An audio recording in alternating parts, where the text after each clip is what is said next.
Welcome to பன்ஸ்பாட் Brunei சேனலுக்கு வந்திருக்க எல்லாருக்கும் என்னோட அன்பான வரவேற்புகள். இந்த வீடியோ உங்களுக்கு பிடிச்சிருந்துச்சுன்னா அதுக்கு ஒரு லைக் கொடுத்துக்கோங்க. நம்ம சேனலுக்கு இப்பதான் ஃபர்ஸ்ட் டைம் வரீங்கன்னா சப்ஸ்கிரைப் பண்ணிக்கோங்க. நான் இந்தியால இருந்து புருனேக்கு வரும்போது என்னோட கோல்டு பிரேஸ்லெட்டை ஏர்போர்ட்ல தொலைச்சிட்டேன். அதை பத்தி தான் பேச வந்தேன். அது கிடைச்சுதா என்னன்னு. ஆனா அதுக்குள்ள ஒரு சின்ன வேலை வந்துருச்சு. என் பையனை ஸ்கூலுக்கு அனுப்பணும். டைம் ஆச்சுல, அவனை அனுப்பிட்டு நம்ம அதை பத்தி பேசுவோமா. இன்னைக்கு ஒரு 5 o'clock எந்திரிச்சேன். அன்னைக்கு தேவையான பாட புத்தகத்தை அவனோட பையில எடுத்து வச்சுட்டேன். என் பையன் 7:15 தான் ஸ்கூலுக்கு போறதுக்கு வீட்டுல இருந்து கிளம்புவான். ஆனா 7 மணிக்கு தான் எந்திரிப்பேன்னு அடம் பண்ணுவான். ஒரு 6:30 போல அவனை எழுப்பி விட்டுறணும்.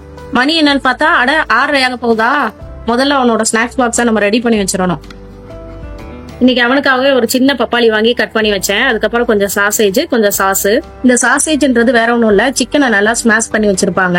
காலையில சாப்பிடுறதுக்கு கொஞ்சம் தக்காளி சூப்பும் ஒரு தோசையும் செஞ்சு வச்சிருந்தேன். பிளேட்ல ஒரு ஓரமா முட்டை மாதிரி இருக்குல்ல, அது முட்டை இல்ல, போர்ச்சுகீஸ் எக் டார்ட். போர்ச்சுகல்ல இது ரொம்ப ஃபேமஸா. அது இன்னைக்கு புருனே நாட்டுல இருக்கிற எங்க வீட்டுல இருக்கு. இந்த எக் டார்ட் தான் என் பையனோட ஃபேவரட். ஆளு மதியம் 12 மணிக்கு வீட்டுக்கு வந்துருவாரு. அதனால நம்ம பாக்ஸ்ல பேக் பண்ணி வச்சிருக்கிறதெல்லாம் சும்மா நொறுக்கு தீனி தான் இடையில சாப்பிட்டுக்கிறதுக்கு. ஸ்கூல்ல கேன்டீன் இருக்கு. நூடுல்ஸ், ஃப்ரைஸ், நகட்ஸ் இதெல்லாம் குட்டி குட்டி பேக்ல போட்டு விற்பாங்க. ஒரு சில டைம் அங்க வாங்கி சாப்பிடுவோம். ஆனா நம்மளே பேக் பண்ணி கொடுத்தா ஏதாவது 2 ஃப்ரூட்ஸும் சாப்பிட்ற மாதிரி இருக்கும்ல. தோசை 4-5 பீஸா பிஞ்சு கிடந்துச்சு. ஆளை வேற காணோம். அடே தோசை பிடிக்கலன்னா ரைஸ் இருக்குடா, அதையாவது சாப்பிட்டு போடான்னு நான் சொல்லிட்டே வந்தேன். எங்க இங்கேயும் காணோம். எங்கன்னு பார்த்தா காருக்குள்ள போய் ஏறி உட்கார்ந்துருக்கான். அன்னைக்கு நைட்டு லைட்டா மழை பெஞ்சது. தரையெல்லாம் கொஞ்சம் ஈரமா இருக்கு பாருங்களேன். என் ஹஸ்பண்ட் இவனை கொண்டு போய் ஸ்கூல்ல விட்டுட்டு அப்புறம் வீட்டுக்கு வந்து சாப்பிட்டுட்டு தான் வேலைக்கு கிளம்பி போவாங்க. பக்கத்து தெருவுல தான் ஸ்கூல் இருக்கு. நீயும் வாமான்னு என்னை கூப்பிட்டான். மதியம் கூப்பிட வரேன்டான்னு சொல்லி அனுப்பிட்டேன். பபாய் சொல்றானான்னு பாருங்க. ஏன்னா கையில ஒரு பிளேட்ல சோறு வச்சுட்டு இருந்தேன். எங்கேயாவது ஊட்டிட போறாலும் நினைச்சிட்டு பயந்துட்டு இருந்தான். இன்னைக்கு ஒருத்தன் தப்பிச்சுட்டான்டா.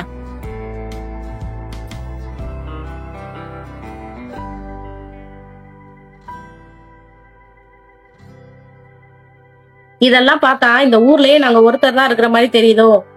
ஆமா, இந்த ஏரியா ரொம்ப அமைதியா தான் இருக்கும். யாராவது வெளியே வர்றாங்களான்னு பாருங்க.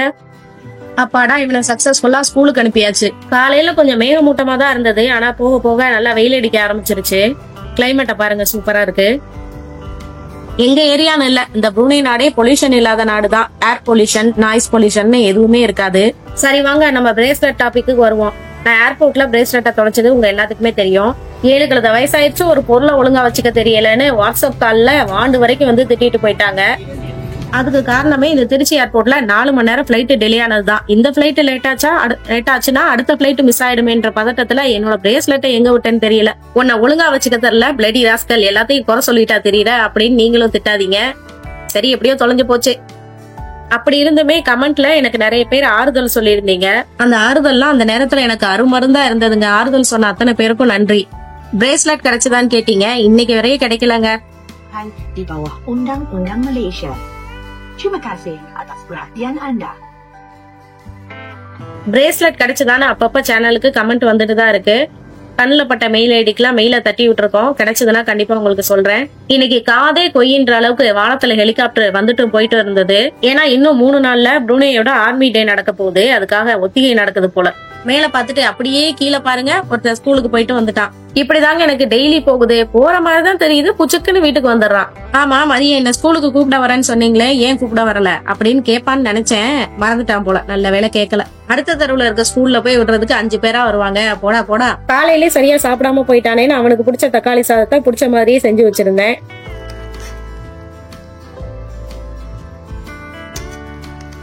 வந்ததுமே சாப்பிட சொன்னேன். இந்த நான் போய் ட்ரெஸ் சேஞ்ச் பண்ணிட்டு வரேன், நீங்க எடுத்து வைங்கம்மான்னு சொன்னா. அப்படி வா வலிக்கு. அவனுக்கு பிடிச்ச தக்காளி சாதத்தை மட்டும்தான் பிளேட்ல அலோவ் பண்ணா. பருப்பு அலோவ் பண்ண மாட்டேன்னு சொல்லிட்டான். டேய், பருப்பு ரொம்ப நல்லதுடா, அதுல சுரக்காலாம் போட்டிருக்கேன், நீர்ச்சத்து காய்டா, நல்லா குளிர்ச்சியா இருக்கும்டா உடம்புக்கு அப்படின்னு சொல்லி கன்வின்ஸ் பண்ணி தான் சாப்பிட வச்சேன். இருந்தாலும் சாப்பிடும் போது பருப்பை தப்பி தவறி கூட கையில தொட்டக்கூடாதுன்னு நினைச்சிருப்பான் போல. அப்படிதான் சாப்பிட்டுட்டு இருக்கான் பாருங்களேன். அப்புறம் கொஞ்ச நேரம் பார்த்தேன். ஆஹா, இது சரிப்பட்டு வராது, இங்க வா நானே ஊட்டி விடுறேன்னு ஊட்டி விட்டுட்டேன். யாருக்கிட்ட? அடே, நான் உன் அம்மாடா. இவ்வளவு வேலை செஞ்ச நமக்கு பசிக்காதா? பசிக்குது. நானும் கொஞ்சம் சாப்பிட்டேன். இன்னைக்கு அவனை என்ன சொல்லி சாப்பிட வச்சானா, காஃபி குடிக்கிறானோ இல்லையோ, எங்களுக்கு மாதிரி அவனுக்கும் ஒரு காஃபி கப்பு இருக்கு. அதை நான் உடைச்சிட்டேன். அதனால புது கப்பு இன்னைக்கு ஈவினிங் போய் வாங்கி தரேன்னு சொல்லிதான் சாப்பிட வச்சேன். சொன்னபடி கப்பு வாங்குறதுக்காக பக்கத்துல இருக்க மால்ல ஒரு கடை இருக்கும், அங்க வந்தோம். இந்த கடையில தான் கப்பு வாங்க போறோம்னு முன்னாலே பிக்ஸ் பண்ணிட்டோம். ஆனா மால்ல அந்த கடை எங்க இருக்குன்னு கண்டுபிடிக்க முடியல. அதான் சுத்தி சுத்தி தேடிட்டு இருக்கோம். தேடுவோம், கடையை தேடுறோம்னு மால்ல முன்னால பின்னால சைட்ல எல்லா டைரக்ஷன்லயும் பார்த்தாச்சு. இன்னும் அந்த கடையை காணோம். அட வாட்ச்மேன் கூட இந்த சுத்தி இருக்க மாட்டாரு போலயே. சந்து பொந்தெல்லாம் கூட்டிட்டு போறாங்களே. ஆமா, இது எங்க பில்டிங்கை விட்டு வெளியே போற மாதிரில இருக்கு. அட என்னப்பா இவங்க 2 பேரும் நடன்னு நடக்கிறாங்க. பத்தாவதுக்கு எக்ஸ்கலேட்டர் எலிவேட்டர் எல்லாம் போறாங்க. எங்கதான்ப்பா போறீங்க? ஆமா, நம்ம காரை எங்க நிறுத்தணும்? யாருக்கு தெரியும் அது எத்தனை கிலோமீட்டருக்கு அங்கிட்டு நிக்குதோ. அப்படிதாங்க இருக்கு. இப்ப இவனை பாருங்களேன் என்ன ஸ்பீட்ல போயிட்டு இருக்கான்னு. அடே, உனக்கு டீ கப்பு தாண்டா வாங்கி கொடுக்குறோன்னு சொன்னோம். ஏதோ அவார்டே வின் பண்ணி கப்பு கொடுக்குற மாதிரில போயிட்டு இருக்கான். எல்லாத்துக்கும் ஒரு அளவு இருக்கு. இங்கெல்லாமாடா கடை வச்சிருக்காங்க. கடைசியில ஒரு லிப்ட புடிச்சு கீழே இறங்கி கடையை கண்டுபிடிச்சாச்சு. அதுவும் பேக் டோரை தான் கண்டுபிடிச்சிருக்காங்க. பேக் டோருக்கே இவ்வளவு நேரம்னா அப்ப ஃப்ரண்ட் டோர்லாம் எப்படி? நாளைக்கு ஆயிடும் போலயே.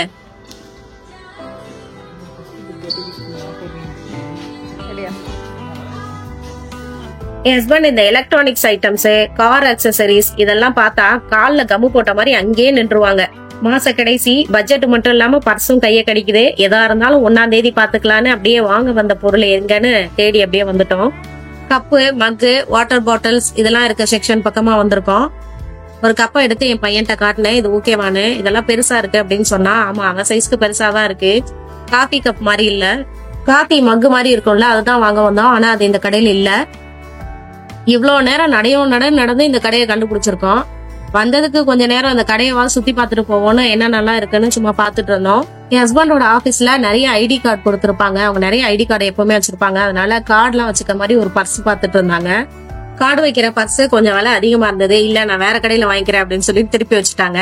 அவங்க திருப்பி வச்சுட்டு இருந்த அந்த நேரத்துலதான் இங்க ஒருத்தன் பில்லு போடுறதுக்கான வேலையை பாத்துட்டு இருந்தான்.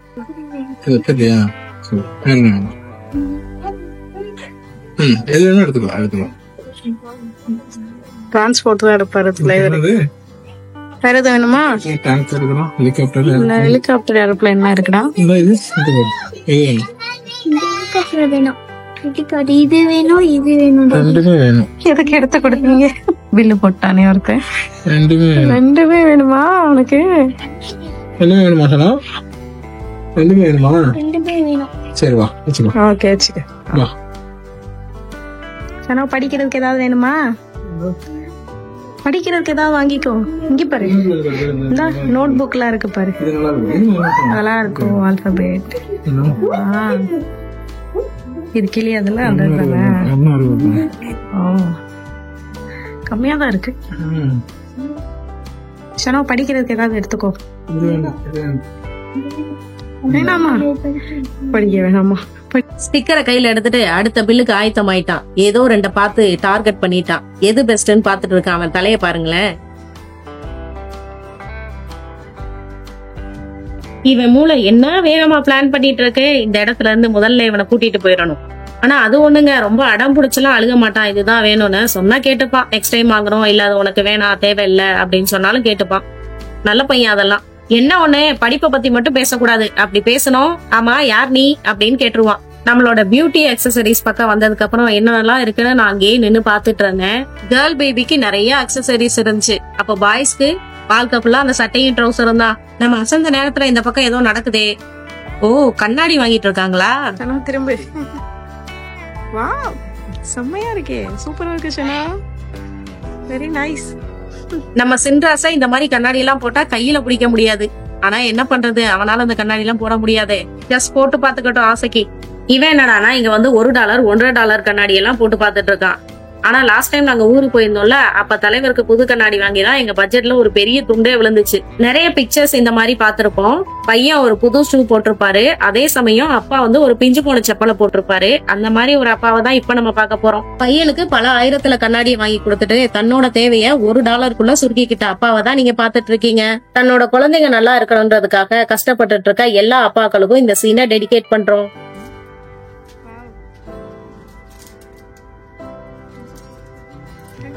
நம்ம சேனல்ல இந்த சமையல் பாத்திரங்களுக்கு தான் விலை இன்னும் சொல்லலன்னு நினைக்கிறேன். மோஸ்ட்லி வீட்டுல உபயோகப்படுற எல்லா பொருளுக்கும் விலை சொல்லியிருக்கோம்.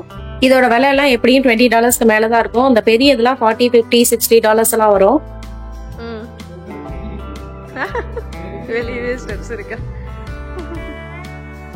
இப்ப என்ன சொல்றாங்கன்னா, இந்த சுத்தி இந்த கடையை தேர்ந்தமே உள்ள என்டர் ஆகும் போதே வெளியே எதுக்குனே தனியா ஸ்டெப்ஸ் வச்சிருக்காங்க, அதை பார்க்காம விட்டோன்னு. இவன் எதுக்குடா கைய பிடிச்சி இந்த இழுக்கிறான், என்னடா வேணும்னு கேட்டா ஏதோ ஒரு கடைக்கு கூட்டிட்டு போறான். என்னன்னு பாப்போம். என்ன வரிசையில போய் நின்னுட்டாங்க? நான் வேற நைட்டுக்கு தக்காளி சட்னி சாம்பார்லாம் செஞ்சு வச்சுட்டு வந்துட்டேனே. இல்ல ஒண்ணும் வாங்கல, இங்க ஒரு ஐஸ்கிரீம் 80 சென்ட் கிடைக்கும், அதை மட்டும் வாங்கிட்டு வந்துருவோம்னு என் ஹஸ்பண்ட் சொன்னாங்க. நம்ம சேனல்ல என் பையனை பத்தி நிறைய கமெண்ட் வந்துருந்துச்சு. என்ன படிக்கிறான், நார்மல் ஸ்கூல்ல படிக்கிறானா, எத்தனை வயசுல பேச ஆரம்பிச்சான், எப்படி பேச ஆரம்பிச்சான் அப்படின்னு. அந்த சின்ன வயசுல எழுத ஸ்டார்ட் பண்றப்ப எடுத்த வீடியோவை உங்க கூட ஷேர் பண்ணிருக்கேன். 4 வயசுக்கு அப்புறம் ஒரு 6 மாசம் ஸ்பீச் தெரப்பி கொடுத்ததுக்கு அப்புறம் பேச ஆரம்பிச்சான். அப்போ இருந்தே எழுதுறதுக்கும் ட்ரெயின் பண்ணிட்டு இருக்கோம். இப்போ நல்லா எழுதுவான். இந்த மந்த்ல இருந்து ரீடிங் ஸ்டார்ட் பண்ணிருக்கோம். வாசிக்கிறதுக்கு சொல்லி கொடுக்க ஆரம்பிச்சிருக்கோம். முதல்ல சொல்லி கொடுக்கும் போது எல்லாமே கஷ்டமா தான் இருந்தது. ஏன்னா ஒண்ணுக்கு பல தடவை சொல்லி கொடுக்கற மாதிரி இருக்கும். ஆனா முயற்சியை கைவிட்டுறாதீங்க, அதுக்கான பலன் உங்களுக்கு கிடைச்சே ஆகும். லேர்னிங் டிஃபிகல்டிஸ் இருக்க குழந்தைங்களோட பெற்றோர்கள் வந்து முயற்சிகள் செய்யும் போது அதை வந்து கைவிட்டுறாதீங்க. மறுபடியும் முயற்சி பண்ணுங்க. கண்டிப்பா வந்து ஒரு நாள் உங்க குழந்தைங்க உங்களை வந்து சக்சஸ் பண்ண வைப்பாங்க. எந்த வகையிலயாவது இந்த வீடியோ உங்களுக்கு மோட்டிவேஷனலா அமைஞ்சிச்சுன்னா எனக்கு ரொம்ப சந்தோஷம். இதெல்லாம் என் பையன் அவனோட 5வது வயசுல எழுதுனது.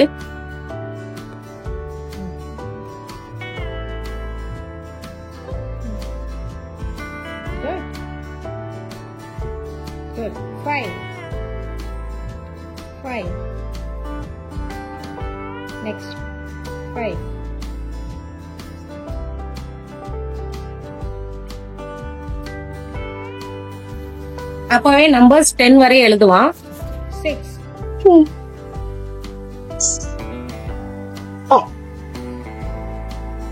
இதெல்லாம் கொரோனா டைம்ல ஆன்லைன் கிளாஸ் போயிட்டு இருந்துச்சா, அப்ப டீச்சர் வந்து எங்களே அசஸ் பண்ணி அதை வந்து வீடியோ எடுத்து அனுப்ப சொல்லியிருந்தாங்க.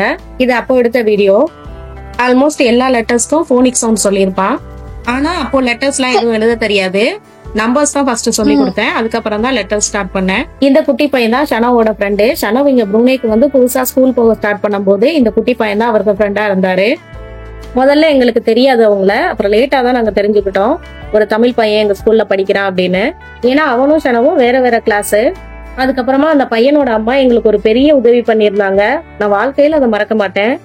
ஃபர்ஸ்ட் இயர் முடிஞ்சு செகண்ட் இயர் போகும்போது அவங்க பையனை ஷனவோட கிளாஸ்க்கு மாத்திட்டாங்க. இப்ப பேசுற மாதிரி ஷனவ் வந்து அப்ப நல்லா எல்லாம் பேச மாட்டான். சோ அவங்க பையனை இவனோட கிளாஸ் ரூம்ல வந்து மாத்தினதுக்கு அப்புறம் அவங்க பையன் ஷனவுக்கு நிறைய விஷயத்துல ஹெல்ப் பண்ணா, படிக்கிறது, மத்த எல்லா விஷயத்திலயும் கைட் பண்றது எல்லாமே. அவங்க நினைச்சிருந்தாங்கன்னா உங்களுக்கு உதவி தேவைப்பட்டா நீங்க எங்க கிளாஸ் ரூமுக்கு மாறிக்கோங்க அப்படின்னு சொல்லியிருக்கலாம். அவனோட கம்ஃபர்ட் ஜோனை நான் உடைக்க மாட்டேன், வேணும்னா நீங்க எங்க கிளாஸ் ரூம் மாறிக்கோங்க, அவன் எப்படி ஃப்ரெண்ட்ஸ் எல்லாம் பிரிஞ்சு வருவான் அப்படின்னு அவங்க யோசிக்காம அவங்களோட பையனை ஷனோவோட கிளாஸ் ரூமுக்கு மாத்தி ரொம்ப ஹெல்ப் பண்ணாங்க. சொல்லும் போதே எனக்கு கண்ணுல கண்ணீர் வருது. சின்ன விஷயமான்னு நினைக்கலாம், ஆனா நீங்க பண்ணுவீங்களா? யோசிங்க. 5, 6, 7, 8, 9, 10. குட். செஞ்ச உதவியை மறக்க கூடாது இல்லையா? இந்த சமுதாயத்துல பல நல்ல உள்ளவங்களோட உதவிகள் எங்களுக்கு கரெக்டான டைம்ல கிடைச்சிருக்கு. அவங்க எல்லாருக்குமே நன்றி. வீடியோவோட இறுதி பகுதிக்கு வந்துட்டோம். மீண்டும் அடுத்த வீடியோவில் சந்திப்போம். பாய்.